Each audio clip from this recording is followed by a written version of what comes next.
আপনাদের উপর থ্রেট তো যা আসলে সবসময় থাকবে। হ্যাঁ, কারণ আপনি মনে করছেন যারা থ্রেট দিচ্ছে, থ্রেট তো চলে যাচ্ছে না। জি।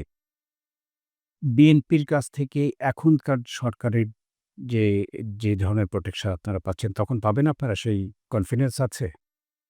আমরা আশা করতে চাই। সেই জায়গাটার থেকেও আপনাদের তো সর্বোচ্চ আপনাদের সাথে তো কোনো ইলেকশনের আগে তো কোনো ইয়েই হলো না। আপনারা তো মানে আমরা যেটা জানি সেটা হচ্ছে আপনাদের ভেতরে একটা কোয়ালিশনের কথা ছিল আরকি, ইলেকশন কোয়ালিশনের। সেটা হয়নি। তারা তেমন পাত্তা দেয়নি আপনাদেরকে। এখানে পাত্তা দেওয়ার বিষয়টি সেরকম নয়। এবং আরো প্রিসাইজলি বলি, তারা মনে করছে যে আপনারা আসলে তাদের প্রধান যে প্রতিদ্বন্দ্বী, তাদের সাথে বেশি অ্যালাইড।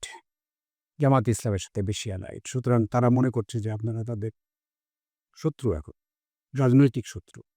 এখানে হচ্ছে ক্ষমতা যাওয়ার প্রশ্নে আমাকে রাজনৈতিক প্রতিদ্বন্দ্বিতা ভাবছে। কিন্তু আমি যদি মনে করি বৃহত্তর নিরাপত্তার যে বিষয়টি, সেই জায়গা থেকে সে আমাকে প্রতিদ্বন্দ্বী ভাবছে না বা আমরা সেটা ভাবতে এই মুহূর্তে চাচ্ছি না। কারণটা এটা গেল একটি প্রশ্ন। দ্বিতীয়ত হচ্ছে আমাদের নিরাপত্তার জন্য আমাদের নিজস্ব একটা রাজনৈতিক প্রস্তুতি আমাদেরকে সম্পূর্ণ করতে হবে।